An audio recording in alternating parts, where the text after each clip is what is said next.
Salutations, friends! Welcome to another glorious day here at the Tango Hotel. And today, my friends, we return to talk about Pantheon Rise of the Fallen. That's right, boys. And we have some of the juiciest tidbits from the past couple months to talk about, and it's going to be amazing. Now, I've been away from making videos due to family and other obligations, but hopefully that will change very, very soon. So, my dudes, my bros, my homies, let's dive right in. All right, in the latest pre-alpha test, we had a bunch of different content creators, Co-Carnage, Bazgrim, Nathan Napalm, and the Pantheon Plus crew all get in on being able to broadcast live their pre-alpha experience, and they all grouped up together to show us some level 14 to 15 gameplay where they were grouped up and got to wander around the world, showing us just how it's done and how easy it is to die in Pantheon Rise of the Fallen. Also, which I am very, very happy with. Sort of, kind of, maybe. So yes, they grouped up and got to show off the Enchanter. That's right, the bestest class ever. Rogue, Shaman, Monk, Dire Lord, and Wizard. I know. They're all very good, but the Enchanter is never, ever not going to be the best. They showed off some of the group play aspects of Pantheon Rise of the Fallen, and while there wasn't as much skill explanation as I would have liked from each individual, some of them got to explain it a little bit more than others. Especially for the best class, the Chanter. I'm looking at you there, Theric. It was great to see the classes functioning in the world together, especially the way they were. And we got to see a lot of different aspects of the different classes. For instance, how the Rogue was like a Chanter Light, something that Co-Carnage even commented on, about how the roots, the stuns, the slows made them able to CC and affect the battle other than just doing DPS. It was quite fascinating. We also got to see Theric die many times because Mez generates massive amounts of aggro. And I'll be dropping the links down below to these channels, and you should check them out and their live streams of the alpha. Many of them made videos of their own where they put up their perspectives from the gameplay. So if you're interested in any of the classes that were in the pre-alpha that were shown on these streams, then I highly recommend you should check them out. Enchanter, Rogue, Shaman, Dire Lord, Wizard. Boom.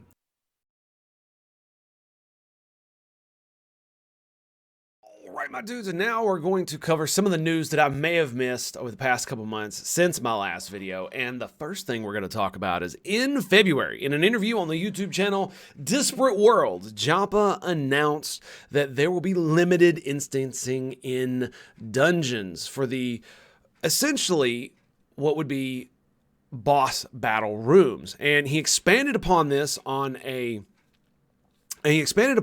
a later interview on March 23rd on Pantheon's YouTube channel, where he said that this will primarily be for boss rooms, and this should hopefully help alleviate camping bosses. And that these things will not always be accessible like they are in, say, for WoW, where you can go into an instance, clear it out, exit the instance, reset, and then redo it again. This will not be the case with the instancing for these boss battles in Pantheon Rise of the Fallen, and that many of them will require a trigger to activate. One of the examples he gave was in Haunir Cavern, that you would have to kill 2 lieutenants for the boss room to activate and spawn, which would allow you to go and kill the boss. I assume there's going to be like a timer, which would allow multiple groups depending on how fast it happens and whatnot. But they can control how many boss battles there are, or how many times you're able to do it based on this, based on spawn rates. So they could have multiple placeholders. They could change the spawn rates and spawn locations, making it random where the lieutenants spawn, and that you have to clear these out before you can go activate the boss battles. Now, to give a little bit of context as to why this is kind of important, is because the vast majority of the game will be a zoneless open world with some dungeons that will have hard zone lines. Now, when this game was first announced and through the years, it was supposed to be like an EQ game where everything was going to be zone by zone, just like EQ was. But eventually, with the technological advances that came with advancing their hardware, they were able to do this zoneless open world where there will be open dungeons around the world, but there will also be zoned dungeons where you do have to go across a zone line to enter into a dungeon. And One of the things that they've also expanded upon is that there will be mob leashing in the game because of this open world. And this will vary from mob to mob and will be based on mob type and disposition. So wolves will chase you farther than bears will probably chase you farther than orcs, and ogres, will actually chase you farther than that because, they hate everyone. But it also depends on the disposition of the enemy. Some enemy dispositions may chase you forever. Some may chase you only a little bit away from their own camp. And I'm assuming this is not only just to keep it fresh, but to also make it to where you can't predict exactly what's going to happen in every single encounter, which is something that MMOs in general have a problem with. And I do not believe that there will be leashing in dungeons, in the zoned dungeons anyway, but there would be no need to. And that means that there will indeed still be trains. Trains. Juicy. Okay, and one of the other things that was talked about that I really want to touch on real quick is on launch, Joppa has said that there may, and most likely will be, sharding to contend with overcrowding.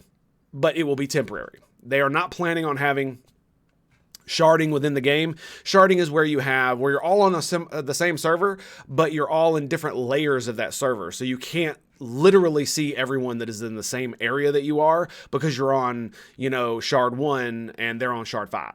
And so to be able to group up with your friends, you have to be on the same shard and transfer and all this other stuff. So one of the reasons they said they're going to do this is because just like every other MMO, when they launch, there's always going to be this huge influx of people who want to try out the game, which is great. Some will not like it and they will leave. But the problem is that they need to have room for these people.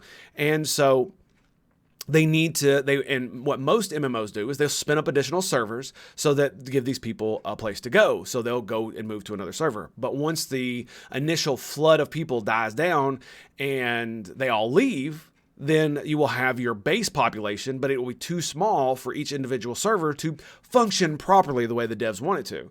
So instead of having to spin up these servers and then, merge them later, they'll do sharding probably just for the beginner areas most likely, and for some areas out in the world that will allow this overflow so there won't be too many people and that they won't have to spin up more servers. I think this is a pretty good idea. I'm not sure how to really feel about it at the moment. I guess we'll have to see how it's going to be implemented. I like the idea that instead of solving the problem now and having to deal with the fallout later, they're just going to be like, we're going to make a hard decision now, and you might not like it in the interim, but in the long run, it should help everything, smooth out. So if I join server A and all the people that I want to play with are on server A, half of them don't go to server B because it was too crowded and they don't want to wait in the queue, all that time. And then, a month down, 6 months down the way when, populations drop, then they have to merge servers, and then there's all this other BS that's involved with it. And so hopefully it'll help alleviate a little bit of that. All right. Next up on the block is gathering skills. And on March 16th, the crafting designer, David Neville Beach, showed off mining skills that show off the different ways to mine in Pantheon Rise of the Fallen. Now, one of the interesting things is that nodes will have HP that must be destroyed HP before they give up their resources. And they showed off these different abilities that augment how you mine. One of the abilities, for instance, sacrificed or did damage to you while it was active, but it made you do more damage. Or others that would drain your endurance for faster mining and more damage. So there probably won't be very much passive mining spam like there was in WoW. I'm sure you could just walk up to a big node and just let it hammer away, but this allows you to have an active role in exactly what you're doing. This system, also the size of the node, and there are different sizes, denotes how much damage they can take before they're destroyed. There are small nodes that we saw in the live stream just recently with Co-Carnage and all the rest of the gang. And in this specific March 16th video from Pantheon Rise of the Fallen channel, they showed off a gigantic node in which multiple people had to mine it to be able to get it down within a relatively short amount of time. So this system absolutely allows groups to mine nodes together so that we all can do jolly cooperation, even when it comes to gathering skills. Now, they didn't show off any of the other gathering skills yet, but from what Neville says, many of the gathering skills will have similar systems, and hopefully even the ability to do group gathering activities. Chopping wood would be amazing in that way, if you know what I'm saying.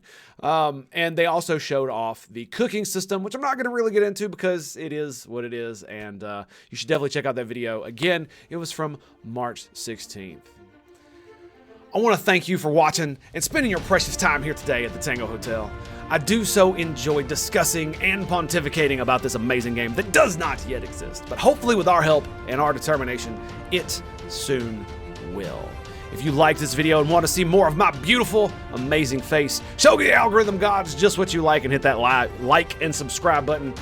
And once again, it has been a pleasure. It has been an honor to be with you here today, and I'll see you guys next time. Peace out.